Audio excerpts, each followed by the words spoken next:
Good afternoon, everyone. I'm Deb Ward, Interim Vice President for Libraries on the campus of the University of Missouri, Columbia. This afternoon's presentation focuses on the images of Black families included in the library's exhibit, which was mounted by the State Historical Society of Missouri, continuing a cooperative tradition of many years. The exhibit will remain in Ellis Library's colonnade area throughout the rest of the spring semester. The exhibit and this presentation examining the exhibit are Black History Month exhibit sponsored by the University Libraries, the State Historical Society of Missouri, and the University of Missouri's Black History Month Committee.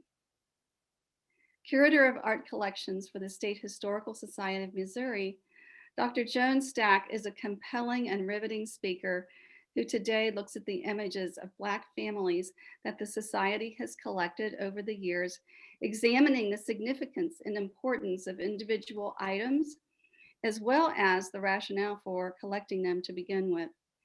She has worked with her interns, Sophia Voss and Maggie Beckett, on this exhibit, and Sophia has created a short video on how to use the State Historical Society of Missouri website to access Black history resources that are available both online and at the Society's new Center for Missouri Studies, which is now housed in a beautiful new building across from Peace Park.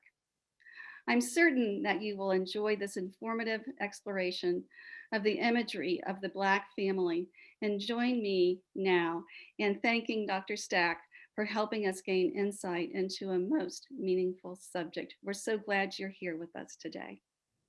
Well, thank you so much for that introduction. And so we will get started.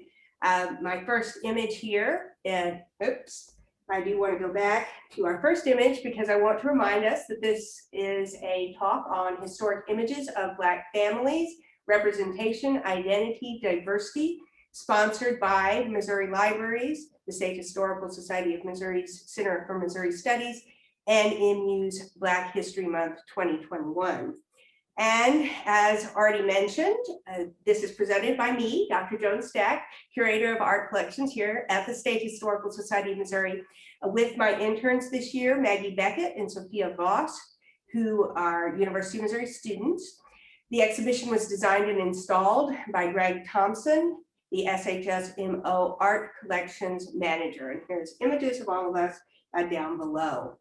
Now, if you want to visit the exhibit in person, you will come to Ellis Library, and this is what you'll see on the facade. You won't be able to come in the entrance that you might be used to coming into at the front of the library because renovation work is being done there. So you will be told to stop, and you will need to go around the library to the west entrance here, which is a beautiful alternate entrance. You will go up the stairs around the corner, and you will see the exhibit installed there. So what did we do to put this exhibit together?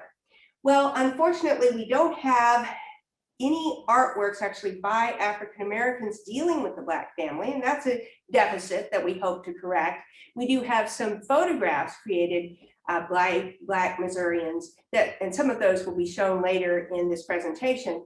But I really wanted to explore the idea of representation. So we will be looking at a variety of images, some from the popular culture, some from the fine art tradition, some photographs, some editorial cartoons, all things that help us better understand how African American families have been represented in our culture from about 1863 through about 1960s and 1970s. Now, the first object that we're going to look at actually comes from the popular culture. It was from a very important magazine of the 19th century. This dates from January 1863, and it appeared as a centerfold in Harper's Weekly magazine, which was a very important illustrated magazine of the 19th century.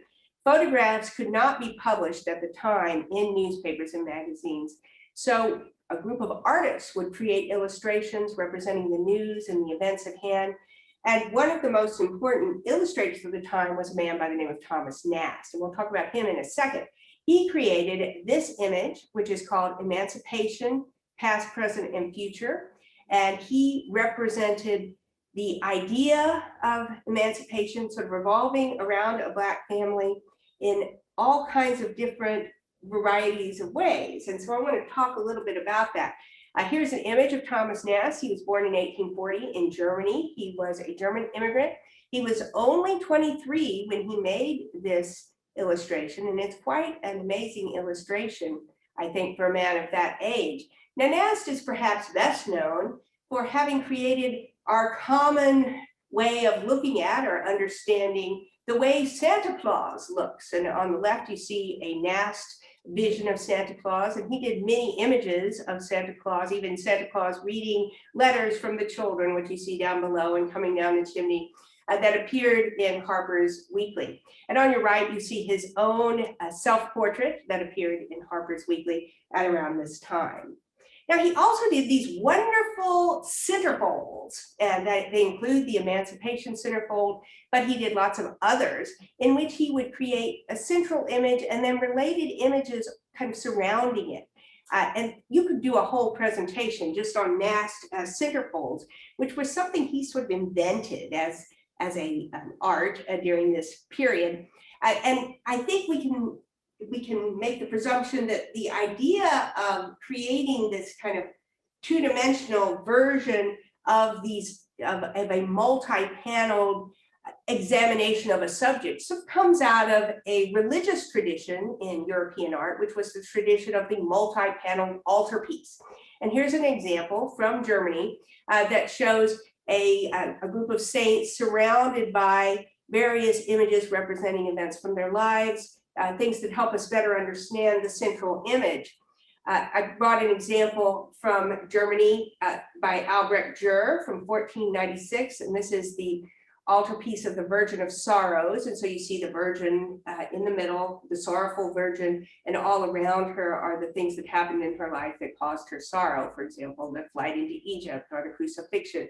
All of these things are represented. And I want you to think of the Emancipation centerfold as a little bit like this, where he is creating a non-religious or a secular version of one of these kind of altarpiece, multi-paneled images in which he examines a subject in great detail through this interesting approach. I even elongated the Thomas Nast image to sort of show you how much it does resemble one of these traditional altarpieces. Now, here's the center of this particular image.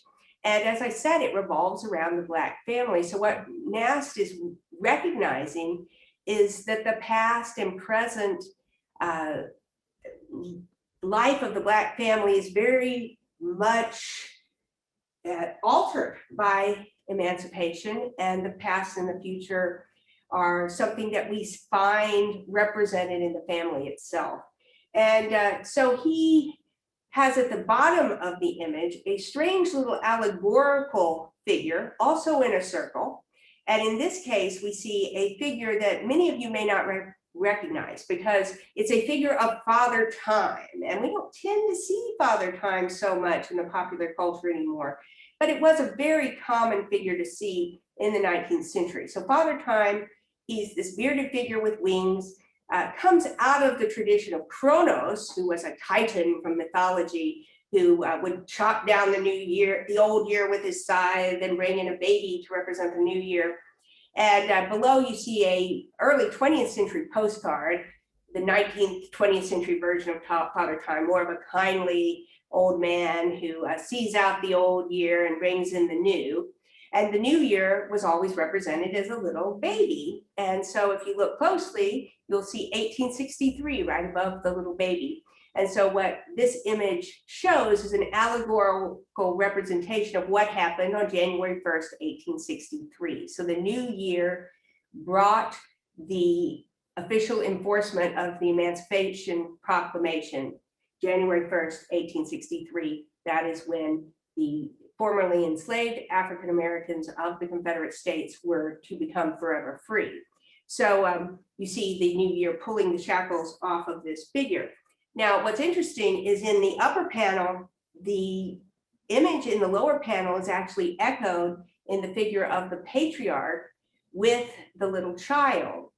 And in a way, I think Nast is reflecting the fact that the African-American people, the families, the people of the United States were very much involved in bringing about their own emancipation. So in a way, this father is bringing the new world of emancipation to this child.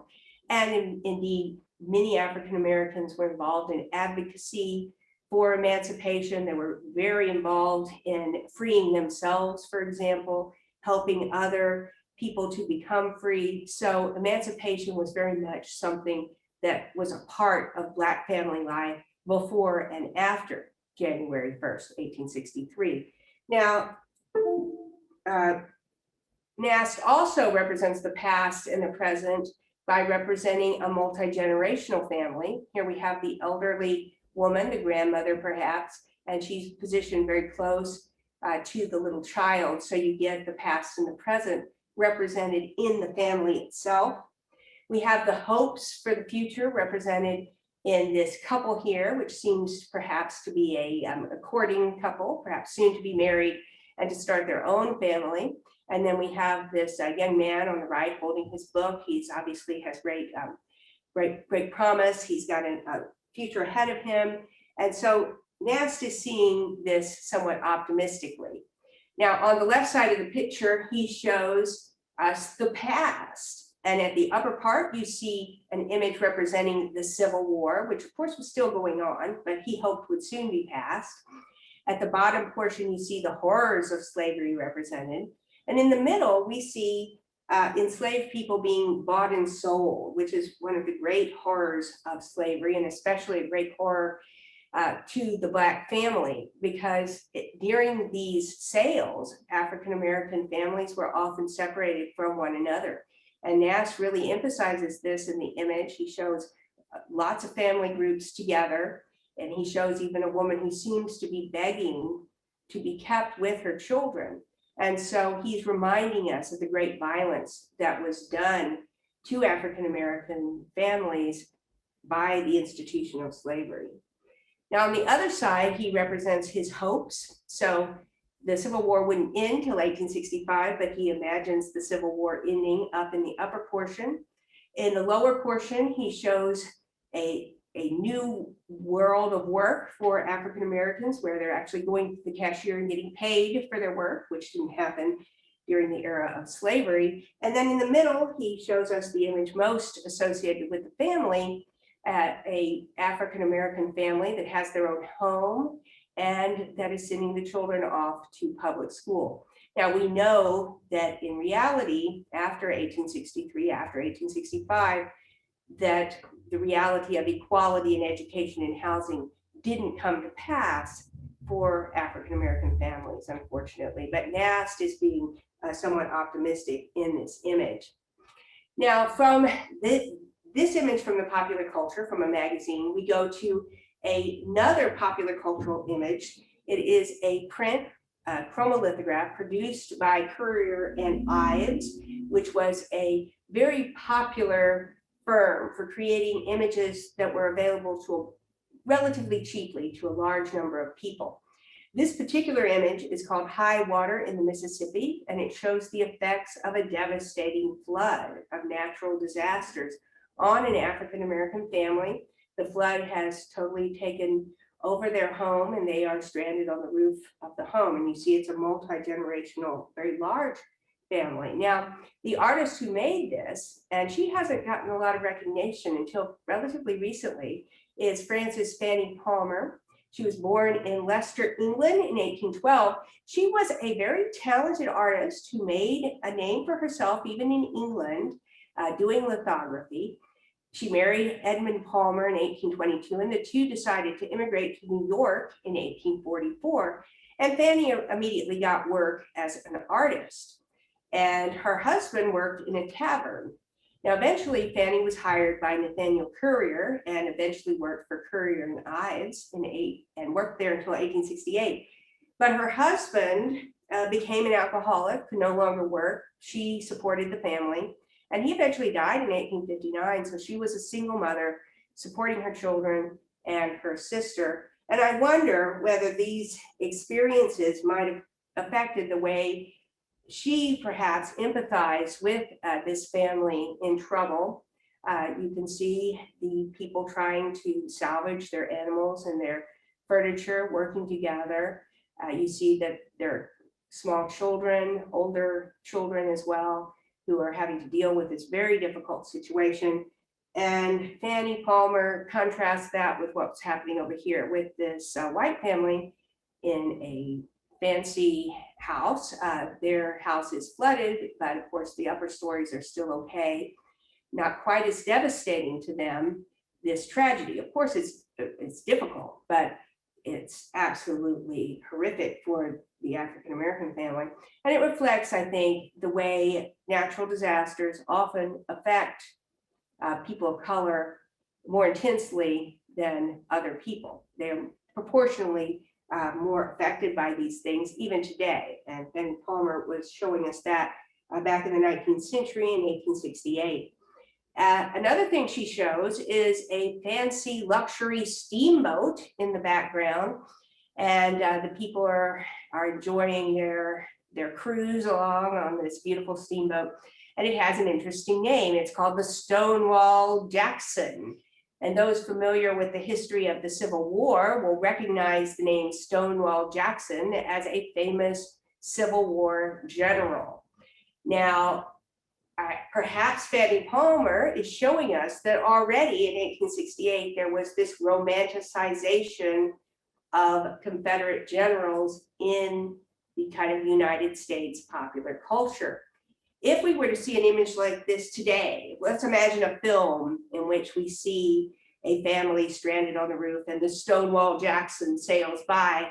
I have no doubt that there would be symbolism there. The symbolism would be, here is a situation where these people are in desperate straits and people are not caring. People are romanticizing the Confederate past and forgetting all about the African Americans who were so adversely affected by the Confederacy and the aftermath of the Confederate, the Confederacy and its and the racism and white supremacy that's associated with that.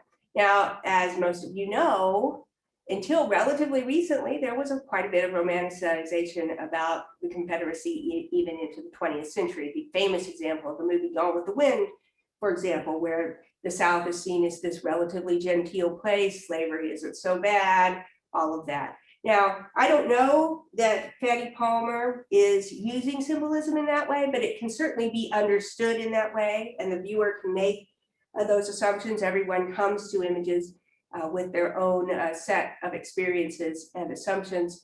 And it certainly is a powerful image where she encourages us to identify with this young girl. She has the same point of view we do. We're looking at her from the back as she stares at this ship, and they're not doing anything to come and help this family who's really struggling. So I don't think it's an accident, but it certainly makes for an interesting image. And of course, we have seen similar images even into the 21st century, where we still see that populations of color are often disproportionately affected by natural disasters. These are scenes from the 2005 disaster of Hurricane Katrina in Louisiana, where we also saw families stranded on rooftops, desperate in really desperate situations.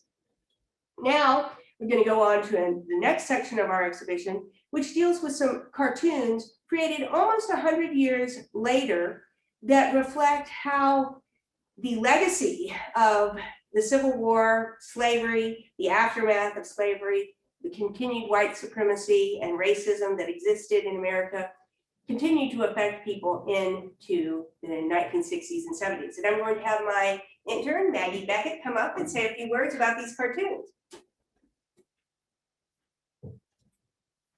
Thank you.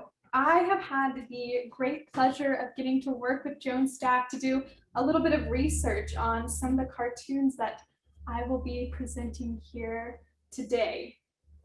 So to give a little bit of history on Tom Engelhardt himself, he worked for the St. Louis Post-Dispatch as an editorial cartoonist during the eras of oh gosh, the Vietnam War, the civil rights protests, and even the Watergate scandal. He created more than 8,000 cartoons during his career, and he had a reputation for being fearless and having integrity. But his cartoons, they were never crude, rather one could call them witty. And he really used that humor to draw attention to a lot of the topics that he wanted to showcase in his cartoons. So to go forward, to talk about the first cartoon here on the left, near as I can figure, if you're Black, you're unconstitutional, completed in 1966. Now, when we look at this image, we see a young couple with worry in their eyes as the newspaper reads, GOP leaders, realtors opposed to fair housing law. Now, at this time, the US Senate was debating about the Civil Rights Act proposed by Lyndon B. Johnson. However, many officials rejected the act banning housing discrimination. They saw it as unconstitutional and limiting their own freedoms. Engelhardt, who we can assume was very much enraged by this, created this cartoon as a response to what he was seeing and to show the impact that this would cause on Black families. Now, the Fair Housing Act was finally passed in 1968, but that did not stop a lot of realtors, as seen in the second cartoon, which was completed in 1978, exactly 10 years after the Fair Housing Act was enacted and passed. But here in this cartoon, we see the clear discrimination of a white realtor as he's presenting to this obviously middle-class couple a run-down, raggedy home labeled Uncle Tom's Cabin.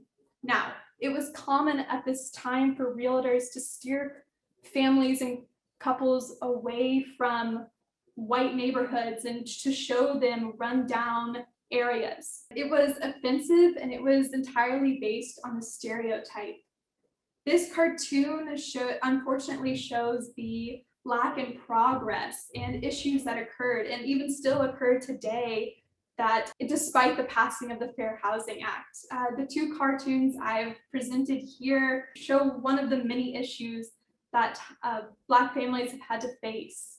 And thank you so much for letting me talk. Well, thank you so much, Maggie. And of course, she's right. You know, a lot of these things have not changed.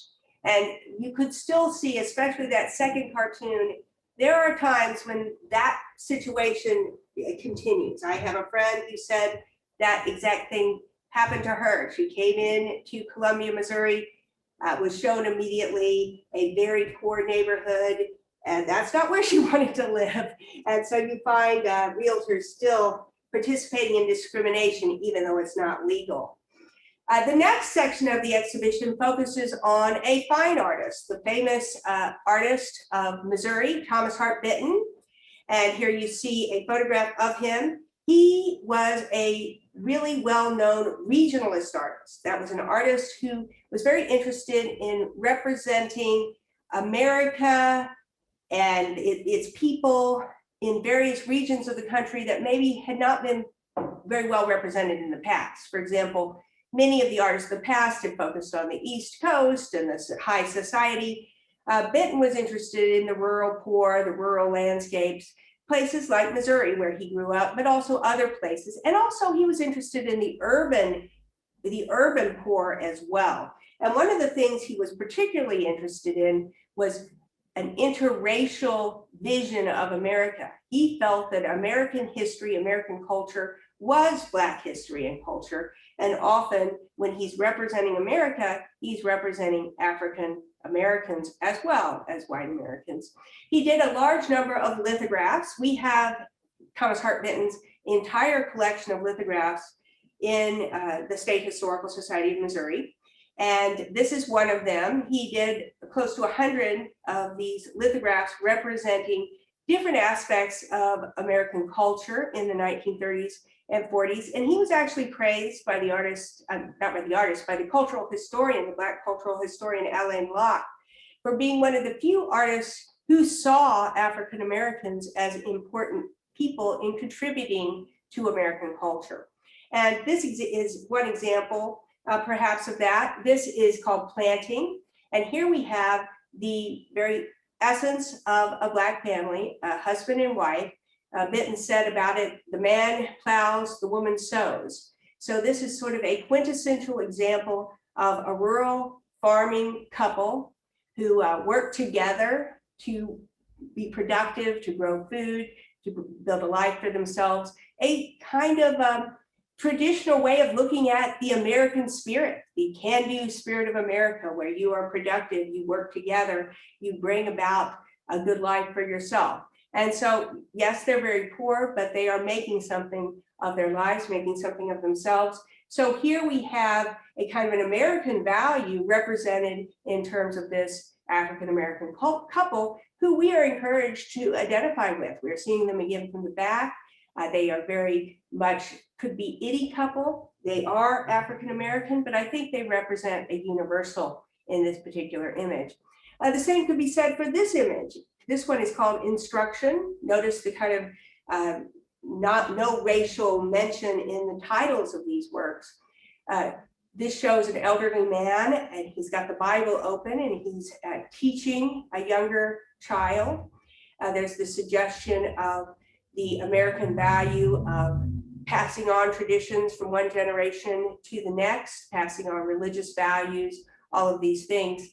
The artist actually represents the idea of the past, the present, and the future. You see the older man representing the past. We see the calendar in the background, February 1940, representing the present, and the child representing the idea of the promise of the future. So Benton using this family to sort of represent a universal value, a universal American value here.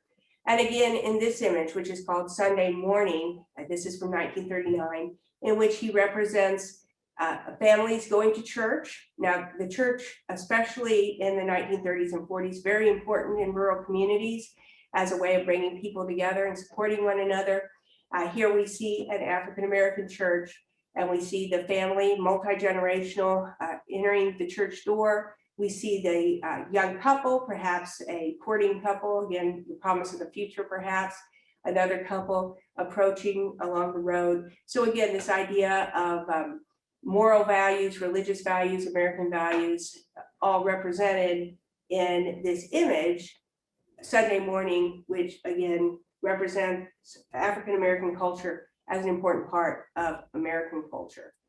Now, perhaps my favorite part of the exhibition is our final section, which is a collection of photographs from the State Historical Society of Missouri's collection. All of these can be accessed on the web. And I was inspired, and my collection manager who helped put this together, we were inspired by photo albums, family photo albums. And unfortunately, we don't have these particular photo albums in our collection. I got these off the web, but they help you understand what we were thinking about.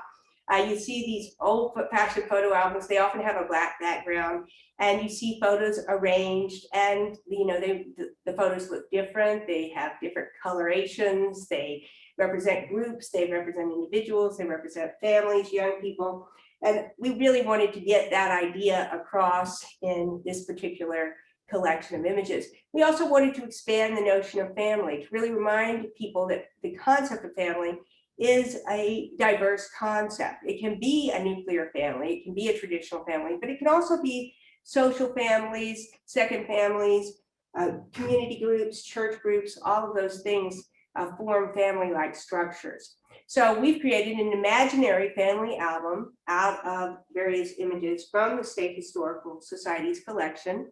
And they're from different collections. These two come from the Harris family photographs. These were collected by Julia Warren Harris and her sister Cassie Warren Gilmore. They were a Boone County pair of sisters, and most of these were taken by Black photographers. We don't necessarily know the photographers' names, but they were from the Black community. And here we see the Gilmore family and another Boone County family represented. And we put dates on these, but we don't always know the exact date. These are approximations. But my favorite photo from the Harris collection is this image of Long Providence Baptist Church congregation, Sunday school attendees. We're dating this to 1900s-ish. It could be 19 teens, could be later, but I think from the clothing, we're thinking earlier. And so this represents the congregation of a church that is in southern parts of Boone County, not too far from Columbia, where we are right here at the State Historical Society. And this church was founded in 1866, and it is an important element of the Boone County community. And in fact, what we see here are several families represented. We just don't always know which child is connected to which adult, but we also see the greater family of the church, the Sunday school, the congregation. They're all there to support one another and form a kind of second family to these families by blood. This church still exists, the Long Providence Now Missionary Baptist Church. And if you go to their website, this is what you'll see. And here's an image of the church as it exists today. Now, we have another interesting collection from the St. Charles area, the John J. Buse collection. And here we have a family, an elderly couple in front of their home on the left. And then we have members of the Grand Lodge of the Order of the Odd Fellows. Now, the Order of the Odd Fellows is a long, traditional, old organization. It was segregated back in the 1900s. And so you did have African-American Odd Fellows groups, and this is one of them. And these fraternal organizations like the Odd Fellows, the Masons, a number of different organizations like this, they too were very important in these communities to support one another, to provide support if you did have somebody who was widowed or various things that could happen to people. These fraternal organizations would form a kind of a second family. And so they were very important. This was a very interesting photo to me because it reminded us of how work can often create families. And in this case, these are people that worked at the Woodlawn Female Seminary, and they were live-in workers who worked in the seminary in O'Fallon, Missouri. We don't know the relationships. We don't have their names. We do suspect that the children are attached to these women, but we don't know whether all the women are related by blood, but they're certainly related by the work they're doing together, and they support one another. And oftentimes these situations do form strong family bonds or family-like bonds among the workers. Here we have photos that were taken by Albert T. Peterson, and these were taken in the Higginsville, Concordia area. On the left, you see a traditional formal family photograph, and on the right, you see a photograph of a school group. And so here, we find that school groups often form lifelong friendships and relationships that become like a family for many people. We have another school here. This is from the Maximilian E. Schmidt photographs collection. Schmidt was a German photographer, German immigrant, and he took a variety of photographs in the Boonville area. On the upper left, you see another school. This is the Missouri Training School for Boys, and you see them all in their suits and ties from the early 1900s or 19-teens. And then this beautiful photograph of a brother and sister, an outdoor photograph that is just really very beautiful and compelling by Schmidt. These are a little bit different. These are Arthur Whitman's photographs from a collection that we have, photographs that he made for the St. Louis Post-Dispatch. We already met Tom Engelhardt from the St. Louis Post-Dispatch. Whitman worked as a photographer for the Post-Dispatch between 1932 and 1984. These are two photos from that collection. One shows recruits in 1941 getting ready to go off to World War II at Jefferson Barracks in St. Louis. A reminder that the military forms family-like relationships, a real band of brothers for the people who are in the military together. Back then, of course, the military is segregated. These people may find themselves with bonds closer than family bonds at times when life and death depends on one another. And on the right, you see a Girl Scout group. And of course, groups like the Scouts are another way in which communities support one another. People form lifelong friendships. And this is a great image of all these girls, these young women working together on a project. I think it's a really nice photo. And then this one, this is from the sharecropper protest along Highway 61 in Southeast Missouri in 1939. This was an early civil rights protest, protesting the treatment of the sharecroppers in this part of Missouri. It was organized by an African-American minister. And here is a family who is out participating in this protest, working to change their way of life, to do something about how they're being treated. Of course, it's a very poor family. They're gathered around in this shanty that they built by the side of the road, but they're doing something together. They're trying to change their world, a really powerful image, I think. Then we have the Boone County, Missouri Black Archives collection, and this is a collection derived from a variety of sources that document the lives of African Americans in Boone County. And here we have football players at the segregated Frederick Douglass High School in Columbia, Missouri from 1953. And we actually have their names: Sam Logan, Ray Warren, Woodson Warren, Pete Horn, and then the young women are Faye Tibbs and Bidby and Ridgway.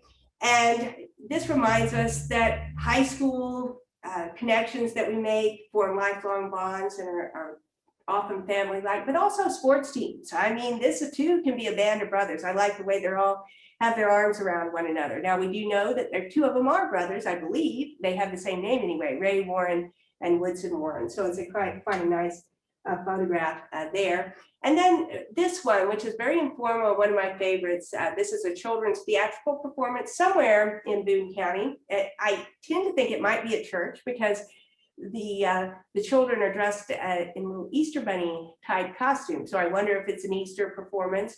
But these children are performing. I really love the fact that these young men are working with these little children and really enjoying themselves and forming these kind of strong family-like community bonds. And so a real reminder that family can be those blood relationships, but it can also be those community relationships. So with this array, we try to suggest that the idea that in your family album, you have pictures of your family, but you also have pictures of the community, the friendships, the people that have become like a second family to you. And with that, I will finish my portion of this presentation, but we would like to show you where you can access some of the resources that I've shown you today, the photographs, the cartoons, the various things. You can access some things on the web, like you can find Thomas Nast, Currier and Ives images. Those same images are going to be easy to find on the web. But those individual photographs, you'll have to come to the State Historical Society of Missouri website. So we have a little video created by my other intern who couldn't be here today, Sophia Voss, but she's made this wonderful video. So I'm going to hand things over to Sophia.